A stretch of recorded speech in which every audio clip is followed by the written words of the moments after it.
Hi everyone, I'm Kieran O'Callaghan and you can find me on Twitter at Mr. K O'Callaghan, and my Chat Physics Live 2021 talk is going to be on the physics curriculum and sequencing with a particular focus on year 7 and then looking beyond. I just want to thank Chat Physics for giving me the opportunity to talk to you all about this particular subject as well today. Now, I'm not a physics specialist, which I think has given me a kind of a unique insight into teaching physics. And I think my experiences coming from a non-specialist background have really helped me when it comes to curriculum design. I was tasked a couple of years ago with redesigning the physics curriculum in our department, and admittedly it was quite a daunting task at first, especially coming from a non-specialist background. However, I have really thoroughly enjoyed it. I've learned a lot about my own practice when I've had the opportunity to redesign this curriculum, and hopefully you'll be able to take away a few ideas from this talk today. My first kind of task that I set myself when I was looking at redesigning our physics curriculum was starting from the beginning and looking at year 7 and then building from that point onwards. And I looked at our curriculum that we had in place at that time, and I wanted to identify some key features that I needed to improve upon to kind of give year 7 physics more of a purpose. And that was really one of the key issues that I found when I was looking at redesigning the year 7 physics curriculum. It didn't have a purpose.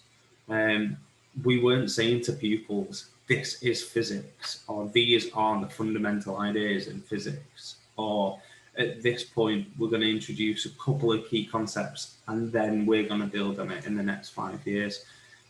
The topic didn't really have a key purpose, and that was something that I really worked hard on correcting.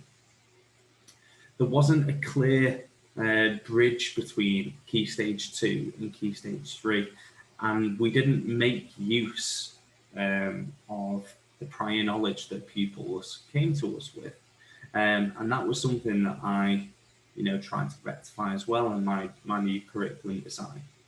And then finally, starting in year 7, for me, that is the prime opportunity to lay the foundations for building really strong, really flexible physics schema.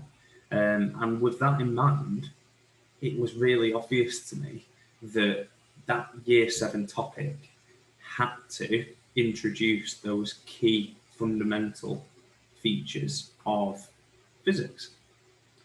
So with those 3 things in mind, I thought, I've got to really change what the emphasis is on this year 7 physics topic. And for me, the purpose of that year 7 topic is for pupils to identify what the key concepts are in physics, what makes physics physics. Because in the past, I don't think they've been confident pointing out, this is physics, this is what we're learning. I wanted that year 7 topic to have a common thread, and I wanted to be one key feature of physics that underpins the whole topic. And I wanted the year 7 topic to really start to cultivate this interest in the subject. And more importantly, I wanted pupils to feel confident when studying physics. And I think that's been a real issue for us in the past, in particular, that pupils have found physics really difficult, really challenging, and really unnerving at times, when actually, if pupils were aware of these key concepts, these key fundamental ideas that underpin the subject, they will be a lot more confident when studying it in the future. So I wanted to start by thinking, what is the key fundamental concept that underpins every topic in physics. And regrettably for me, it was energy, because energy was one of the most difficult topics that I have ever taught really in physics, coming from a non-specialist background. Because looking at it on the face of it, it should be really easy, but there are actually some finer details of energy that are really, really complex concepts. However, having said all that, every topic in physics is underpinned by energy and these key fundamental principles of energy. So I wanted my common thread throughout the year 7 topic to be energy. So when I was planning this topic out, I started where everybody would start, with the energy stores. And then we looked at, well, not just there's these stores of energy, but energy can be transferred between these stores. And we looked at the law of conservation of energy. And I thought then this is a prime example of where these key fundamental ideas in physics are intertwined and interlinked. So I'm going to teach them like that. So I decided to plan out my year 7 topic, not as a nice linear curriculum, but with kind of 4 subtopics. So those subtopics being the 4 energy transfers. So pupils were introduced to these energy stores being transferred between each store by either heating, by a force, electrically, or by waves. And introducing each kind of subtopic like that allowed me to then dive into the key principles that underpin each of those energy transfers. So when I introduced heating as an energy transfer, we looked at the key principles that underpin heat. So it allowed me to introduce key concepts like particles and states of matter and changes of state. And similarly, when we looked at energy being transferred by a force, it allowed me to talk to pupils about what forces do. And then, for me, the most kind of obvious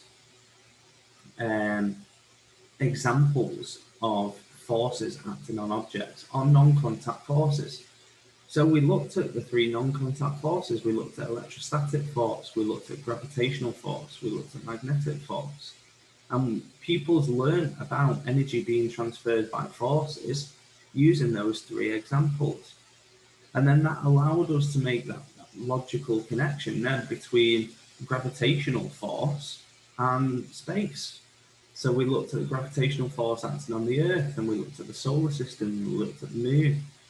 And then we looked at energy being transferred electrically and the key fundamental principles that underpin that. So we looked at charges and the movement of charges and current. And then we looked at how or why current flows in a circuit.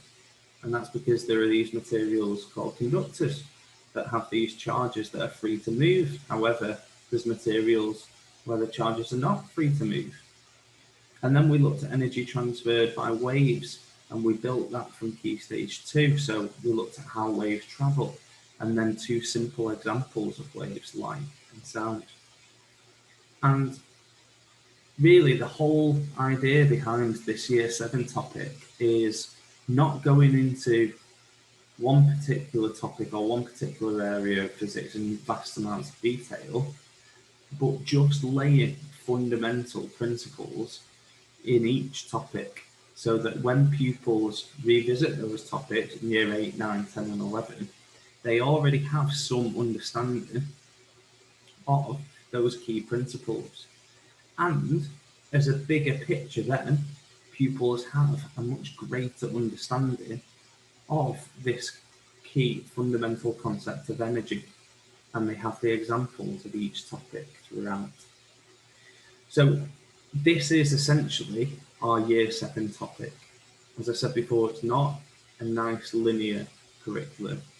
It's covering energy as a concept, And then there are 4 main subtopics covering heat and particles, forces, electricity, and waves. And then that got me thinking, actually, this has given me a fantastic opportunity now to change the way that I sequence physics in year 8, 9, 10, and 11. And it got me thinking about this kind of vertical or horizontal sequencing throughout each year group. So the way that I have planned my curriculum now is that each big idea in physics is covered at least once in each year group. So the topics that I've written allow me to make sure that the key principles that are covered in that year 7 topic are built upon each year. And it's had fantastic results. Pupils don't actually think that they're learning anything new each year. They recognise the concepts and the content, and they recognise that they're just adding little bits of detail every year. And it's had fantastic results. And it's really helped with the buy-in and the interest and the confidence of pupils when they're studying physics.